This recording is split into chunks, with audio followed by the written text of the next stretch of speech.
Vous reconnaissez ce générique, bien sûr, historiquement vôtre, à 16 h, notre rendez-vous estival avec l'histoire. Mais on retrouve d'abord David Castello-Lopez. Bonjour David. Bonjour Lionel.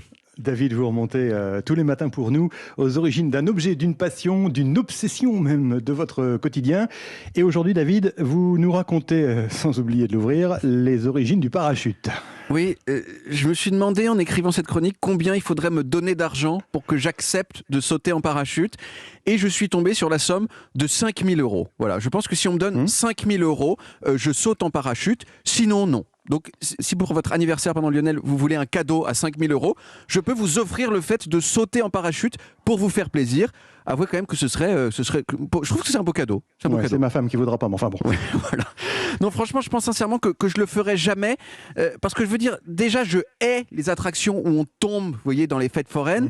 Je les hais depuis que je suis enfant. C'est pas pour faire la même chose en 10 fois pire dans les airs. Mais il reste que c'est quand même un petit peu fascinant qu'on puisse sauter d'un avion à 3 km de haut avec en gros un drap housse et se poser sur le sol comme une fleur. Et du coup, on a envie de savoir c'est qui le malade mental qui a réussi à faire ça en premier. Alors les premiers dessins qui représentent des parachutes qui ressemblent en gros à ceux d'aujourd'hui, ils datent du 15e siècle en Italie. Il y a notamment un dessin de Léonard de Vinci qui montre un bonhomme qui tient une sorte de pyramide en tissu qui ressemble un peu à un parachute. Très connu, oui. Oui, voilà. Mais à notre connaissance, aucun de ces engins n'a été testé avec succès, en tout cas pas avant la fin du 18e siècle. Et en 1783, il y a un monsieur français qui s'appelait Louis-Sébastien Lenormand et qui a d'abord sauté d'un arbre avec 2 parapluies ouverts. Ça a marché. Et puis, il en a fabriqué un énorme de 4 mètres de diamètre. Et il a sauté de la tour de l'Observatoire de Montpellier, qui visiblement faisait 26 mètres de haut. Et il a atterri sur le sol sans problème. C'était, on pourrait dire, le premier parachutiste, mais aussi le premier base jumper. Ouais. Et son but à monsieur Lenormand, c'était de fournir une solution aux gens pour fuir les incendies. Mais ça se discute le fait que ce soit un saut en parachute, dans le sens où c'était pas si haut que ça. Vous voyez, le premier saut en parachute depuis vraiment haut, c'est un autre Français qui l'a fait, André-Jacques Garnerin, en 1797. André-Jacques, il est monté en ballon au-dessus de Paris jusqu'à une altitude de 700 mètres. Et il avait à l'intérieur de la nacelle de son ballon un parachute. Arrivé à 700 mètres, il a coupé les cordes de sa montgolfière et il est redescendu doucement, sain et sauf, jusqu'au sol.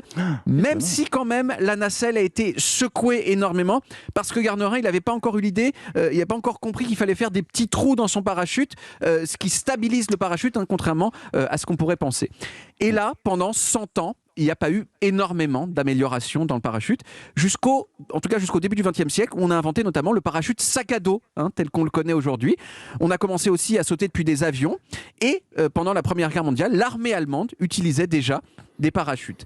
Alors, ces parachutes, ils marchaient pas aussi bien que maintenant, puisque sur les 70 premiers aviateurs allemands qui ont sauté en parachute de leur avion pour sauver leur peau pendant la guerre, il y en a quand même un tiers qui sont morts écrasés, soit ils se sont pris leur propre avion dans le visage, soit ils sont morts parce qu'ils sont tombés comme des pierres. Une assez forte proportion. Voilà, 30%, c'est pas un super taux quand même.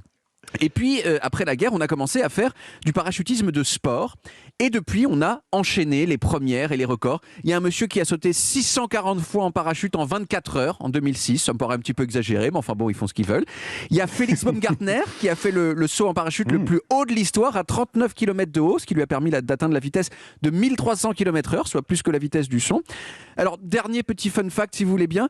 Moi, on m'avait toujours dit que la Convention de Genève considérait que c'était un crime de guerre de tirer sur les parachutistes d'une armée ennemie qui sont en train de descendre sur vous avant qu'ils aient touché le sol.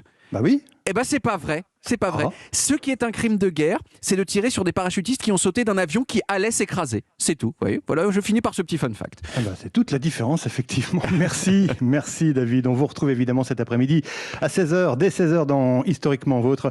Au sommaire, ils ont détruit leurs propres œuvres. Stéphane Bern et Mathieu Noël réunissent Marcel Pagnol, Camille Claudel et Banksy. Et on vous retrouve ici même lundi. À lundi, Lionel.